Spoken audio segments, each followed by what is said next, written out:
Hello everyone, welcome to hash programmers YouTube channel. तो आज की इस वीडियो में हम देखेंगे कि लूप कैसे काम करती हैं।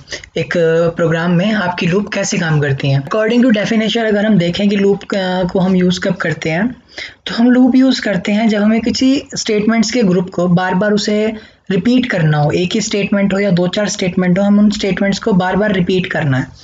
कब तक रिपीट करना है? एक कंडीशन लगा दी, जब तक वो कंडीशन सेटिस्फाई होती है आप उस जब तक वो कंडीशन सेटिस्फाई है तब तक आप उस लूप को कंटिन्यू रखें, आप उस काम को रिपीट करते जाएं। तो हम यूज़ करते हैं लूप। एक एग्जांपल लेते हैं। मेरे पास ये बकेट है, देन मेरे एक ये टैप है, मुझे इस टैप से अपने इस बकेट को भरना है। मेरे पास एक छोटा मग भी है, तो इस मग को मैं पहले टैप से भरूंगा, देन मैं इस मग से अपनी बकेट को भरूंगा। तो मैं क्या कर रहा हूँ कि जो मेरी बकेट कब तक भरूंगा? जब तक मेरी बकेट फुल ना हो जाए। तो जो बकेट फुल होना है वो है मेरी कंडीशन। और जो मैं काम कर रहा हूँ, लाइक मैं पहले मग को इससे भर रहा हूँ, मग को भर रहा हूँ टैप से, देन टैप मैं पहले मग भर रहा हूँ टैप से, देन मग से अपनी बकेट फिल कर रहा हूँ। ये काम हो गई मेरी उसके अंदर की स्टेटमेंट। मैं स्टेटमेंट को बार बार कर रहा हूँ, तो ये मेरा हो गया लूप। तो ऐसे काम करती है हमारी लूप। अब चलते हैं प्रोग्रामिंग इन सी में, तब वहाँ देखते हैं कि वहाँ पे लूप कैसे काम करती है।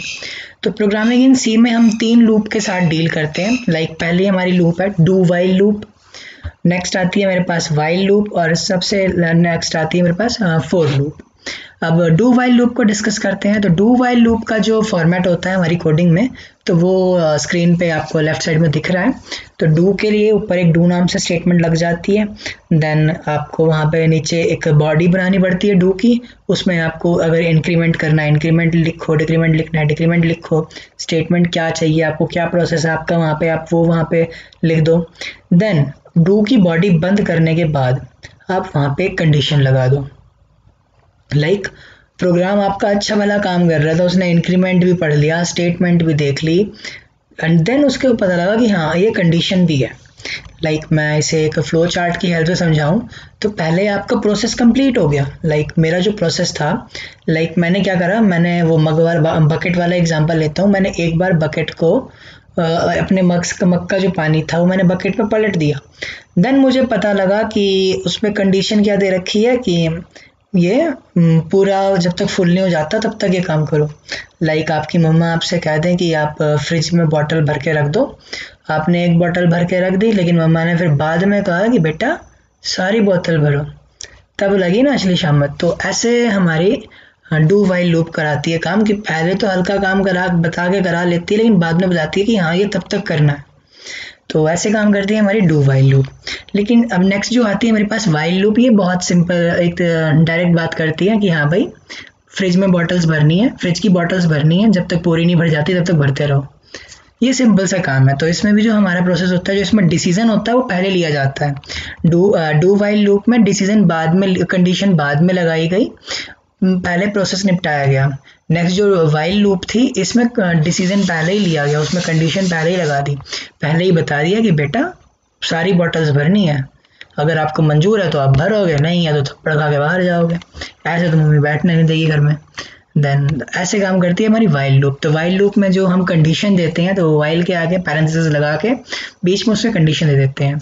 नेक्स्ट उसी में आपको इंक्रीमेंट भी आपको नीचे मेंशन करना पड़ेगा, प्रोसेस भी आपको मेंशन करना पड़ेगा। और एक बात और, इनकी इनिशियल वैल्यू भी आपको इससे लूप लगाने से पहले ही डिफाइन करनी पड़ेगी। तो ये वाइल और डू वाइल लूप की लिमिटेशंस हैं कि आपको इसमें इनिशियल वैल्यू भी डिफाइन करनी पड़ती है। नेक्स्ट आपको इंक्रीमेंट भी नीचे देना पड़ता है। गलती से भूल गए तो आपको पता भी नहीं लगेगा कि आप भूले हो कि आपने इंक्रीमेंट नहीं दिया, एरर नहीं शो करेगा ये। तो ऐसे ये होता है हमारा डू वाइल लूप। तो वाइल लूप और डू वाइल लूप में यही डिफरेंस है कि डू वाइल लूप का कोड एक बार रन जरूर होता है, बेशक वो कंडीशन को सेटिस्फाई करे या ना करे, लेकिन जो वाइल है वो तभी आपका काम करेगा, जो उसके अंदर का जो प्रोसेस है वो तभी काम करेगा जब आपकी कंडीशन सेटिस्फाई होगी। तो नेक्स्ट हम चलते हैं फोर लूप पे। तो फोर लूप में जो हमारे पास जो फॉर्मेट होता है वो हमारे स्क्रीन पे दे रखा है। तो इसमें क्या होता है कि फोर लूप में जो आपको इनिशियल वैल्यू देनी होती है, जो वेरिएबल को ऊपर डिफाइन करते हैं, लाइक हम अगर हम कुछ भी स्टार्टिंग से लिखना चाहते हैं तो ऊपर एक value x is equal to 0 या वेरिएबल इक्वल्स टू 0 जो भी वेरिएबल लिया उसकी वैल्यू 0 ले ली, तो वो अब हमें यहाँ पे इसकी पैरेंथेसिस के बीच में ही देनी पड़ेगी। नेक्स्ट उसमें आपको सेमीकोलन से उसे दिखाना पड़ेगा कि हाँ यहाँ पे यहाँ तक मैंने इसकी वैल्यू इनिशियलाइज कर दी। नेक्स्ट लगा दी मैंने उसमें एक कंडीशन, देन उसमें लगाया एक इंक्रीमेंट। इंक्रीमेंट भी एक कमाल की चीज़ है। लाइक अब उसमें क्या होता था, हमारा जो ये वाइल लूप थी, तो वाइल लूप में क्या थी, कंडीशन पढ़ी और इंक्रीमेंट लग गया। कोडिंग कंपाइलर ने कंडीशन तो पढ़ी, हाँ कंडीशन सेटिस्फाई, देन इंक्रीमेंट लग गया। लेकिन जो फोर लूप है वो क्या करेगी, हाँ इनिशियलाइज, मतलब फर्स्ट स्टेप उसे इस वैल्यू से चलाना है, इनिशियलाइज वाली से। फर्स्ट स्टेप वो इनिशियलाइज, मतलब जो उसकी x की वैल्यू अगर 0 दे दी तो पहला प्रोसेस आपका जो लगाओगे वो x इक्वल टू 0 के साथ डील करेगा। देन जब वो नेक्स्ट टाइम आएगा तब वो इंक्रीमेंट को पढ़ेगा कि हाँ इंक्रीमेंट नामक चीज़ भी है, या डिक्रीमेंट जो भी आप लगाते हो उसके साथ वो बाद में डील करता है। देन ऐसे काम करती है हमारी फोर लूप। तो फोर लूप और वाइल लूप में यही डिफरेंस है कि वो आपकी इनिशियल वैल्यू आपको अलग लिखनी पड़ती है, आपको इंक्रीमेंट भी देना पड़ता है, और जो आपका इंक्रीमेंट होता है वो आपकी फर्स्ट जो इनिशियल वैल्यू जो है उसके ऊपर नहीं लगता, फर्स्ट टाइम में नहीं लगता, और वाइल लूप वगैरह में फर्स्ट टाइम में ही लग जाता है। इसका अगर फ्लो चार्ट देखें तो सेम आपको वही मिल जाता है जो हमने वाइल लूप में देखा था कि पहले अगर कंडीशन सेटिस्फाई होगी तो वो प्रोसेस में जाएगा, बॉडी के अंदर घुसने देगा, अदरवाइज मेरा कोड वहीं पे स्टॉप हो जाएगा। तो ये थी हमारी फोर लूप्स की थोड़ी सी थ्योरी। अगर आप समझते हैं थ्योरी, तो ये थ्योरी थी। अब चलते हैं अपने टर्बो सी में, तो बना के देखते हैं कि इसके कोड कैसे बनेंगे। तो आ गए हैं हम टर्बो सी की स्क्रीन पे। तो फाइल में जाके न्यू पे क्लिक कर लेता हूँ। मैं न्यू कोड बनाना चाह रहा हूँ, और राइट साइड पे यहाँ पे हाँ से हम अपनी इसका जो हमारी वर्कशीट है उसे फुल स्क्रीन पे कर सकते हैं। तो शुरू करते हैं अपना कोड कुछ हेडर फाइल्स के साथ। तो लूप को यूज़ करने के लिए हमें कोई अलग से नहीं लेनी पड़ती हेडर फाइल, तो मैं वही अपनी बेसिक से यूज़ कर रहा हूँ कि standard input output dot h. Next है मेरे पास hash include console input output dot h। Next अपना एक main function void main, then void main में मैं अपना इंटीजर एक ले लेता हूँ, काउंटिंग का ही कोड आपको बना के दिखाऊंगा। देन इंटीजर में n मैंने डिफाइन कर दिया। तो शुरू में करते हैं हम अपनी डू वाइल लूप से। तो मैं क्या करता हूँ कि जो मेरी n की इनिशियल वैल्यू है वो मैं यहीं पे डिफाइन कर देता हूँ n इक्वल्स टू 0, क्योंकि डू वाइल लूप और वाइल लूप में मुझे इनिशियल शुरू में ही वो डिफाइन करना पड़ेगा। देन नेक्स्ट मैं यहाँ पे लगा देता हूँ क्लियर स्क्रीन, एंड देन मैं इसमें लगाता हूँ लूप। तो लूप से पहले मुझे n को एक फर्दर वैल्यू भी देनी पड़ेगी। चलो नहीं, ऐसे ही करके देख लेते हैं। तो n को मैं यहाँ पे अपने डू वाइल लूप लगाता हूँ। तो डू की बॉडी में मैंने दे दिया एक इंक्रीमेंट की n equals to n+1। Then मेरे पास आ गया एक प्रिंट एफ कमांड लगा देता हूँ, प्रिंट फंक्शन। देन प्रिंट करा लेता हूँ अपने n को, तो %d और n का वेरिएबल, तो n की वैल्यू वहाँ पे प्रिंट कर देगा। नेक्स्ट ये कोड की जो हमारा फॉर्मेट है उसी से समझ आ जाता है कि अभी तक हमने इस कोड में कंडीशन नहीं लगाई, लेकिन हमारा टास्क यहाँ पे परफॉर्म होएगा।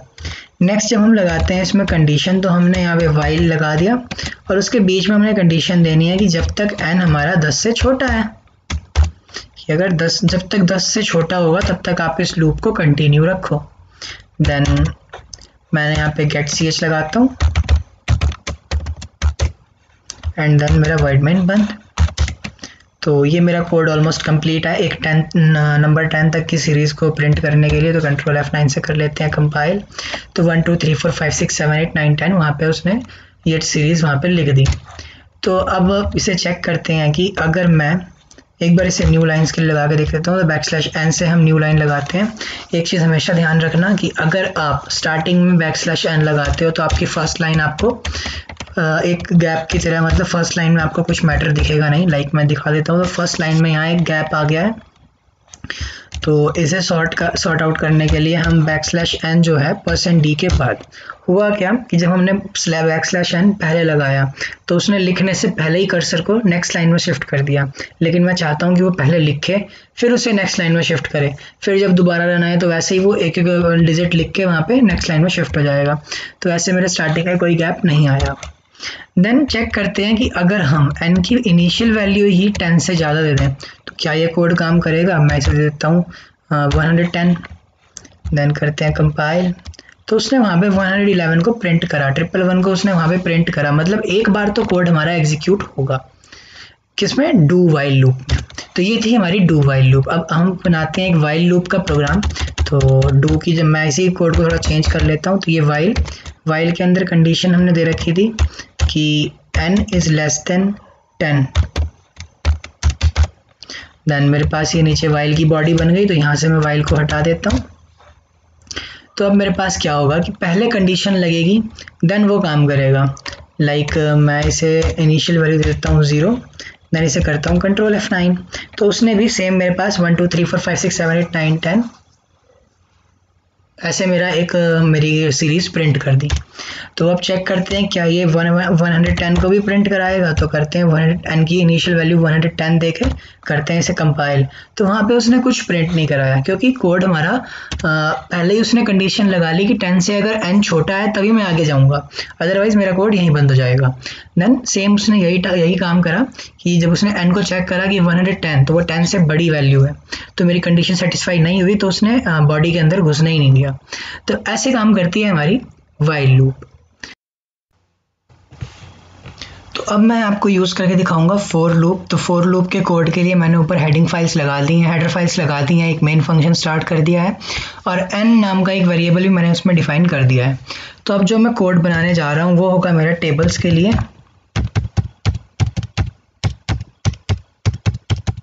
तो अब जो मैं कोड बनाने जा रहा हूँ वो मैं बनाऊंगा टेबल्स के लिए, मतलब मुझे 2 का टेबल प्रिंट कराना है। तो मैं यहाँ पे कमेंट दे देता हूँ, तो मैं कमेंट दे देता हूँ यहाँ पे टेबल, मतलब मुझे टेबल के लिए यहाँ पे कोड बनाना है। तो मैं नीचे अपना कोड स्टार्ट कर रहा हूँ, तो मुझे स्टार्टिंग में लगा लेनी है अपनी फॉर लूप। टेबल आप अपनी और भी लूप्स के साथ बना सकते हो, लेकिन मैं फॉर लूप के साथ समझा रहा हूँ क्योंकि मेरी वीडियो में आगे लगा लेता हूँ फॉर लूप। तो फॉर लूप में मुझे पहले देनी पड़ती है उसकी अपने जो वेरिएबल है उसकी इनिशियल वैल्यू, देन सेमीकोलन के बाद मुझे वहाँ पे लगाना पड़ता है कंडीशन। तो मैं चाहता हूँ जो n है वो 10 तक जाए और 0 से नहीं 1 से 10 तक जाए, मतलब 1 से 10 तक जाए, 0 से 10 तक ना जाए।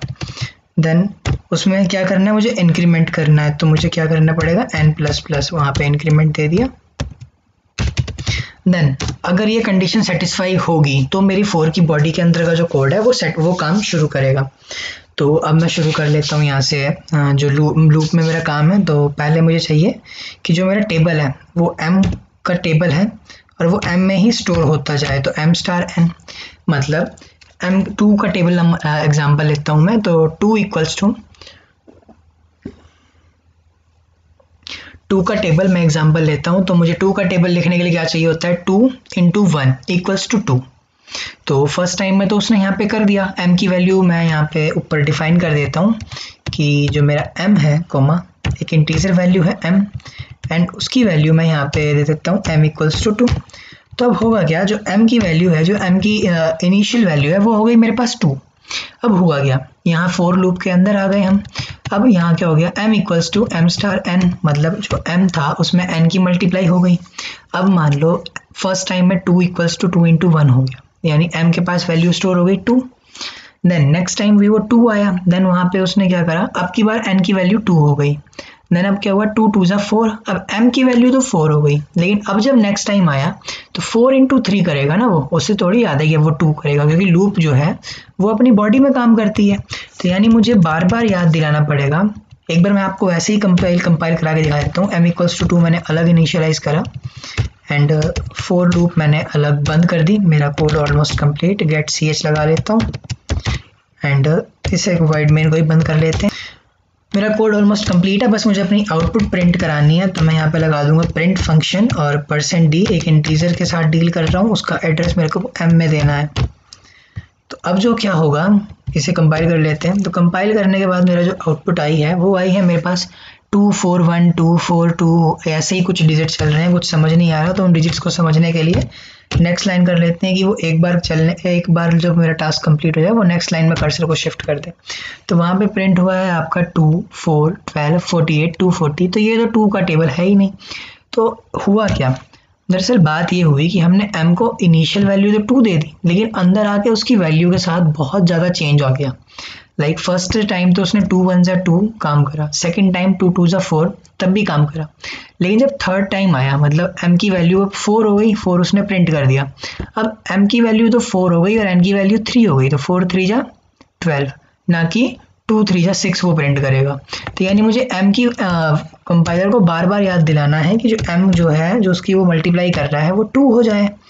देन इसके लिए मैं यहाँ पे लिख दूंगा m की जो इनिशियल वैल्यू में चाहिए, मतलब मुझे 2 का टेबल लिखना है तो मैं यहाँ पे 2 लिख देता हूँ और यहाँ से इसे हटा देता हूँ, करता हूँ इसे कंपाइल। तो अब इसने मेरा कोड सही से काम करा कि m की वैल्यू को 2 को लेके देन उसे n से मल्टीप्लाई करा। लाइक पहले कोड क्या कर रहा था कि m की वैल्यू 2 उसने एक बार देखी थी, बार बार नहीं देखी थी, उसने m को एक बार वैल्यू दी 2, अब नीचे आके उसकी वैल्यू मैनिपुलेट होती जा रही है। लाइक पहले 2 थी फिर 4 हो गई, तो 4 इंटू 3 12, अब m की वैल्यू हो गई 12, अब वो 12 को मल्टीप्लाई करेगा 4 से, तो ऐसे तो हमारा 2 का टेबल नहीं बनना था ना। तो 2 का टेबल बनाने के लिए मैंने यहाँ पे m इक्वल्स टू 2 दे दिया। ये मतलब जब भी वो हमारे लूप दोबारा रिपीट करे तो पहले वो m को वैल्यू दे 2, देन उसमें मल्टीप्लाई करे नेक्स्ट डिजिट। तो मेरा जो m था, जो मेरा फर्स्ट मल्टीप्लायर था, जो मतलब जो मेरे 2 के टेबल में जो मैं मल्टीप्लायर कर रहा हूँ, लाइक 2 इंटू 1 2 इंटू 2, तो पहला 2 तो मेरा कांस्टेंट है ना, वो तो मेरा सेम रहेगा होल कोड में। तो ऐसे बनाएंगे हम अपने टेबल का कोड। तो इसे दोबारा कंपाइल कर लेते हैं। मेरे को मिल गया 2 4 6 8 10 12 14 16 18 20। अब मैं चाहता हूँ कि जो मेरा ये कोड है, मतलब ये जो मैं 2 का टेबल मैं चाह रहा हूँ, ये मेरा जो यूज़र है वो उसे खुद चाहे, मतलब मेरे को अभी 2 का टेबल है, मैं चाहता हूँ यूज़र जो चाहे वो अपनी पसंद का एक टेबल लगाए।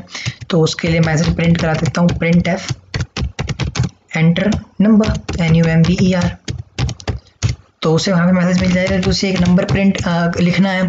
तो जो नंबर लिखेगा उसे स्कैन भी करना है, तो स्कैन कराने के लिए लगाते हैं स्कैनएम फंक्शन। तो स्कैनएम फंक्शन में उसका एड्रेस देना पड़ता है जहाँ आपको वेरिएबल यूज़ कराना है। तो एक बात और याद दिला दूँ, आपको वेरिएबल की वैल्यू भी वहाँ पे बार बार रिपीट करानी है एंड देन उस वैल्यू को आपको मल्टीप्लाई करना है। तो यानी मुझे एक थर्ड वेरिएबल यूज़ करना पड़ेगा, तो मैं यूज़ कर लेता हूँ टी, टेबल का कोड बना रहा हूँ तो टी, उसे मैं ऊपर दे देता हूँ तो कोमा टी। अब मुझे बार बार जो मेरा 2 था उसे मैं रिप्लेस कर देना है t से। तो इसे कंपाइल कर लेते हैं Ctrl+F9 से। तो एंटर नंबर मैं चाहता हूँ 5 का टेबल लिखे दो, 5 10 15 20 25 30 35 40 45 50, 5 का टेबल आ गया। Ctrl+F9 मैं चाहता हूँ 10 का टेबल आए, तो 10 का टेबल आ गया। मैं चाहता हूँ मेरे पास 20 का टेबल आए, 20 का टेबल आ जाएगा। मोस्ट हार्ड 18 का टेबल डालते हैं तो 18 का टेबल आपके पास आ जाएगा। Ctrl+F9 19 का टेबल करता हूँ तो 19 का टेबल आपके पास आ जाएगा। तो ऐसे हम बना सकते हैं टेबल के लिए कोड। तो आज की वीडियो में हमने देखा कि लूप कैसे काम करती हैं, कितने टाइप की लूप होती है हमारे पास प्रोग्रामिंग इन सी में, और हर एक लूप के थोड़े छोटे छोटे कोड बनाकर देखें। नेक्स्ट वीडियो में हम चाहते हैं कि वाइल लूप और डू वाइल लूप और फॉर लूप, तीनों लूप्स के कुछ बेसिक्स कोड मैं आपको सिखा दूं, जिससे आपकी कोडिंग स्किल थोड़ी, जो आपकी प्रोग्रामिंग है वो आपकी थोड़ी इंप्रूव हो जाए। और अगर कोई स्टूडेंट सी सीखना चाहता है तो मैं सी की बेसिक की पूरी सीरीज में अपलोड कर रहा हूँ। तो अगर आप स्टार्टिंग से सीखें, मतलब डे 1 से मैंने वीडियोस डाली हुई हैं, अगर आप वो सारी वीडियोस देखते हैं तो वो आपकी सी यहाँ पे बहुत इंप्रूव हो सकती है। एंड नेक्स्ट एक खास बात, न्यू ईयर पे हमने एक लॉन्च करा है अपना नया प्रोडक्ट, हैश प्रोग्रामर्स की लाइब्रेरी। मतलब जो हम आपको पढ़ाएंगे उसका आपको एक रिटर्न नोट्स भी आपको हम प्रोवाइड कराएंगे। डिस्क्रिप्शन बॉक्स में हैश प्रोग्रामर्स लाइब्रेरी नाम से एक लिंक है, तो डिस्क्रिप्शन बॉक्स में जल्दी जाओ और हैश प्रोग्रामर्स की जो लाइब्रेरी है उसे विजिट करो और कमेंट करके बताओ कि आपको लाइब्रेरी कैसी लगी। वहाँ पे नोट्स मैं डेली बाय डेली डालता रहूँगा। लाइक जैसे मैंने आज लूप कराई है तो मैं लूप की जो मेरे नोट्स हैं वो मैं वहाँ पे अपलोड कर दूंगा। तो आपको वहाँ पे एक ई बुक मिल जाएगी, वहाँ पे आप उसे डाउनलोड भी कर सकते हैं PDF फॉर्मेट में। तो होप सो आपको ये वीडियो अच्छी लगी होगी, तो इसे लाइक करें, अपने फ्रेंड्स के साथ शेयर करें और हैश प्रोग्रामर्स के YouTube चैनल को सब्सक्राइब करें। Thanks for watching.